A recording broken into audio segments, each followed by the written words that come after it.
जवान लड़की की लाश कूड़े के ढेर से मिलती है और पुलिस तफ्तीश करती है तो उसका सुतेला बाप कत्ल में मुलविस होता है। बात यहाँ तक खत्म नहीं होती, आगे जाकर और दिल दहला देने वाली बात यहाँ पे शुरू होती है कि दूसरा शौहर जो उस खातून आलिया बीबी ने शादी की, उसने भी उसकी जो बेटी है उसको ज्यादती का निशाना बनाया, उस चक्कर में जेल भी गया। फिर तीसरा वो भी जेल में ही था और रेप के केस में था, वहां पर इस खातून की उससे मोहब्बत हुई, फिर उसके साथ शादी की, उससे भी उसके एक बच्चा हुआ। ये 9 बच्चों की माँ है और एक बच्ची जो सबसे पहले शौहर की बेटी थी वो अब पहले उस ज्यादती का शिकार होती रही और अब जहाने पानी से कूच कर गई, कत्ल हो गई। तो ये मुआशरे में हमारे चल क्या रहा है राना साहब, इसे कैसे सुधारा जा सकता है? सलमान, बहुत शुक्रिया आपका। पहली बात तो ये है कि रियासती अदालों की कुछ जिम्मेदारियाँ होती हैं कि जो हम बेहतर तरीके से अदा कर सकते हैं। रियासत का क्योंकि एक माँ का किरदार होता है और ये आगाही जो है हमारी मजहबी भी है और हमारी कानूनी भी है। मजहबी क्योंकि ये रियासत पाकिस्तान, इस्लामी जमहूरिया पाकिस्तान है, ये एक अल्लाह के नाम पे है और दीन के नाम पे है। हमारे जो दीनदार है, जो हमारी खानगाहें हैं, जो हमारे औलिया कराम, ये पीरों के ये जो डेरे हैं, इनका असल में ये जिम्मेदारी होती है हम बेराह रवि से बचाने के लिए लोगों को इसके ऊपर कायल करें। हम बताएं अल्लाह की तरफ से कितना अज़ाब होगा, क्या गुनाह होंगे। तो दूसरी बात ये होती है कि जब तक रहमान है तो शैतान ने तो अपना काम करना ही है। जहाँ पे मर्दों में बेराह रवि है तो औरतों में उससे ज़्यादा है। सही। अब इसी वाक़े को देख ले कि जो औरत आलिया है वो 3 शादियाँ करती है और 2 जो उसके साथ जो दूसरे वाले, जो पहले के बाद दूसरे के बाद तीसरा है, तो आज तक उसके दिल में उनके लिए हमदर्दी है। उसकी बेटी कत्ल हो जाती है, उसके साथ दरिंदगी करते हैं उसके ऊपर, और वो उनके ऊपर FIR भी करवाती है, फिर उन्हें मिलने भी जाती है, उन्हें छुड़वाती भी है, जेल से उनकी जमानतें भी करवाती है। बिल्कुल ऐसे ही है। अब तो ये तहकीक होनी चाहिए कि औरत ब्लैकमेलर है, क्या वो लोगों को ब्लैकमेल करती थी, उनको पहले फंसाती है फिर उन्हें निकलवाती है। इसमें सारा माजरा उस औरत का भी हो सकता है। आलिया का भी एक किरदार है इस वाक़े में कि उसने ना तो उन्हें मना किया, उसकी शय पर अगर उसका जो दूसरा शौहर है और मकतूला का जो सुतेला बाप जो दूसरा है, जो उसके जो जेल में है, उसके ऊपर 2 मुकदमात थे और वो कैसे बाहर आ गया। मैया आलिया नहीं उससे सुलह की होगी ना इस बात। बिल्कुल ऐसा ही है।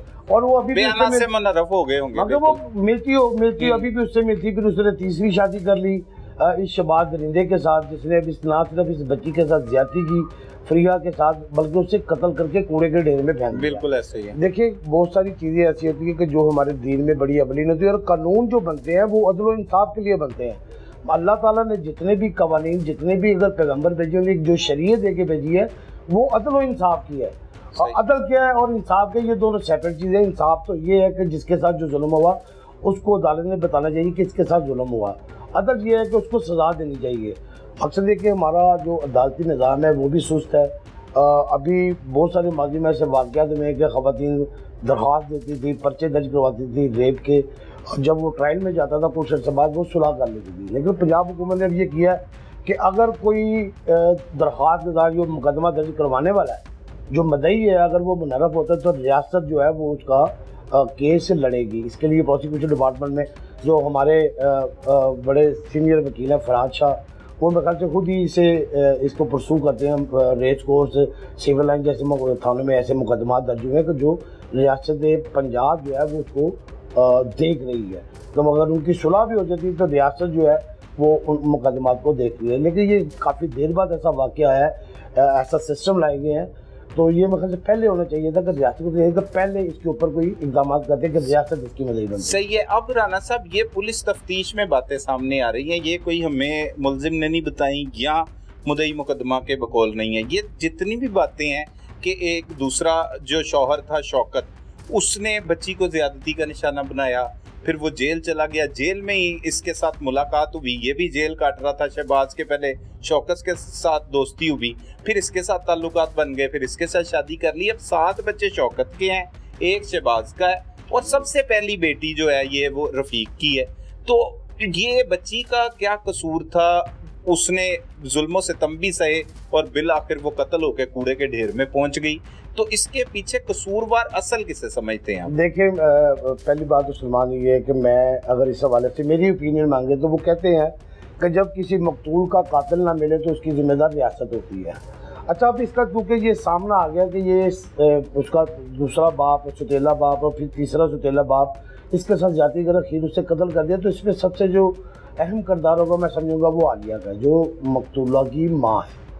صحیح، میں تو میری نظر میں اگر میں اس کی تفتیش کروں کہ اس میں سب سے جو غیر ذمہ داری کا مظاہرہ کیا وہ عالیہ کا ہے، صحیح ہے۔ تو پولیس کو اس کو اس کیس پہ رکھنا چاہیے، اس کی تفتیش بھی ہونی چاہیے کہ وہ تو مدعی مقدم ہے، دیکھیں اب پولیس بھی کہیں پہ جا کے بند جاتی ہے نا، اب وہ مدعی مقدم ہے، اور پہلے باپ کا پتہ ہی نہیں لگ رہا ابھی تک، پولیس تو اسے تلاش بھی کر رہی ہے۔ سلمان، یہ تو ریاست کو، آپ کے پولیس کو چاہیے نصیحت کو پہلے باپ گئے، مگر وہ لڑکی بالغ ہو چکی تھی تو وہ اتنا اس کا باپ جو پہلا باپ ہے رفیق، وہ پورا حق رکھتا ہے اس کے اوپر۔ بالکل ایسے ہی ہے، مقصد ہے کہ اگر انہوں نے کاغذات میں کوئی ہیرا پھیری کی ہے تو یہ پولیس کا کام ہے کہ اس کی جو فیملی ٹری میں جو اس کا نام، اس کی ودیعت چینج کی گئی ہے، پولیس اس کے اوپر بھی مقدمہ درج کرے، اور اس کا مقدمہ عالیہ کے اوپر ہونا چاہیے، اس کا مقدمہ شہباز کے اوپر ہونا چاہیے، اس کا مقدمہ وہ جو اس کا دوسرا شوہر ہے اس کے اوپر ہونا چاہیے، جس کا 7 بچے ہیں، اور اس میں 8ویں اس بچی کو بھی شامل کر لیا۔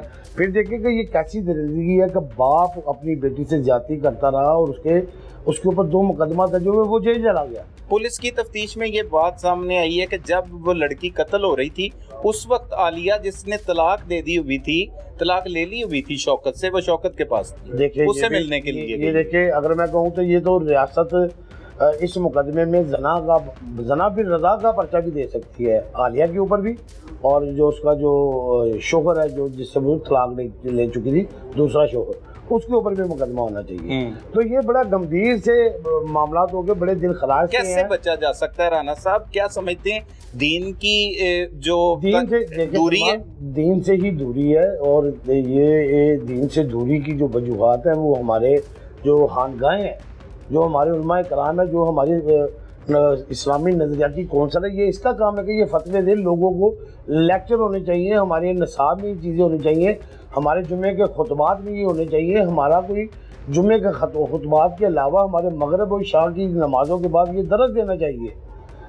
دن کے ٹائم اگر فجر کی نماز ہوتی ہے، بچے سپارہ پڑھنے جاتے ہیں، انہیں درس دینا چاہیے کہ وہ اپنے ساتھ کسی بھی قسم کی زیادتی ہے۔ تو یہ پہلی بات ہے کہ جو بچوں کے ساتھ ہراسمنٹ کے جو معاملات ہوتے ہیں، بہت سارے بچے تو ڈر کے نہیں بتاتے۔ یہ پچھلے دنوں گرین ٹاؤن میں 2 بچیاں سپارہ پڑھ کے آ رہی ہیں، تو ان کے ساتھ وہ ایک اور اس کے ساتھ چھیڑخانی کی، ہراساں کی۔ تو دیکھیں، یہ بہت سارے لوگ، میرے علم میں کہ بہت سارے ایسے واقعات ہوئے ہیں جو CCTV میں بھی ہیں، مگر ان کے ورثاء نے اس کی درخواست ہی نہیں دی۔ بالکل ایسے ہی۔ بچوں کو یہ بتانا چاہیے کہ ان کے بچے کے ساتھ کوئی ہراسمنٹ کرتا ہے تو اسے فوری اپنے گھر میں بتانا چاہیے، اس کے پیرنٹس کو ان بچوں کا خیال رکھنا چاہیے، ان سے پوچھیں، انہیں بتائیں کہ اگر کوئی آپ کے ساتھ کچھ چھیڑخانی کرتا ہے تو وہ فوری گھر بتائیں۔ یہ چھپانے والی بات نہیں ہے، اس سے ہمارے معاشرے میں بہت سارا بگاڑ ہوا ہے کہ ہم کوئی ایسا انسیڈنٹ ہوتا ہے ہم بتاتے نہیں ہیں۔ تو دیکھیں، وہ کب سے زیادتی کر رہا تھا، یہ عالیہ کا کام تھا بتانا، یا وہ بچی نے اگر ماں کو بتایا بھی ہوگا تو ماں اس واقعے کو یا اس مجرم کو چھپانے کے لیے، اس جرم کو چھپانے کے لیے یہ صبر کرتی رہی۔ جب وہ اس سے بیزار ہو گئی تو اس نے اس کے اوپر مقدمہ درج کروا دیا، پھر اس نے تیسری شادی کر لی، پھر اسے رہا کروا دیا جن سے، پھر اب اسی کے ساتھ بھی شاید ایسا ہی کوئی انسیڈنٹ ہو سکتا ہے کہ اسے بھی معاف کر دے۔ یہ تو بات کی بات ہے نا کہ ہمیں تو نہیں پتا کہ ابھی ٹرائل چلے گا، کیا ہوگا کہ اسے معاف کر دے۔